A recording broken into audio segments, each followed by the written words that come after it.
नमस्कार RJD डॉटिंग channel को आपको स्वागत। रायगढ़ में आरटीओ और पौरपालिकार मिलित चढ़ाऊ बेआईन पार्किंग उपरे जरिमाना दुकान को चेतावनी।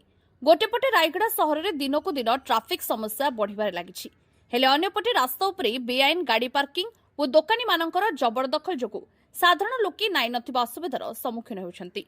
सहररु जबरदखल हटेबा पाई विभिन्न समय दाबी हेउथबा बेले आज प्रशासन पक्षरु तत्परता देखिबाकु मिलिछि। आज रायगढ़ सहरर आरटीओ और पौरपालिका अधिकारी मानकर मिलित सहयोग बेआईन पार्किंग और जबरदखल विरुद्ध में चढ़ाऊ कर अभियान में रायगढ़ नुआ बसस्टाण्ड ठारू आरंभ होई मां मझीकरणी मंदिर पर्यंत चलता। चढ़ाऊ समय देखा मिलता जे साधारणतः भली रास्ता उपरि अन्य गाड़ी बेआईन भाव में पार्किंग करा जाउछि एवं अन्य दोकानी रास्ता उपरकू उठी आसी सामग्री रखी रास्ता अवरोध करुछन्ति।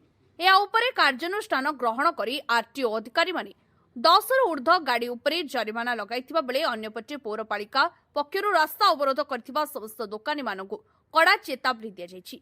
रास्तारु जबरदखल शीघ्र हटाइबा पाई निर्देश दिया जायछि। तेबे एठारे प्रश्न उठुछि जे केवल दिने कि 2 दिन एभली चढ़ाऊ कले सहरर ट्राफिक और जबरदखल समस्या समाधान हेबो कि? पूर्वरु मध्य एभली अनेक थर चढ़ाऊ करिछि, किंतु किछि दिन परे परिस्थिति पुणी जहाकु ताहा होइछि। तेणु प्रशासन पक्षरु नियमित व्यवधान रे एभली अभियान जारी रखिबा पाई साधारण दाबी होई आछि।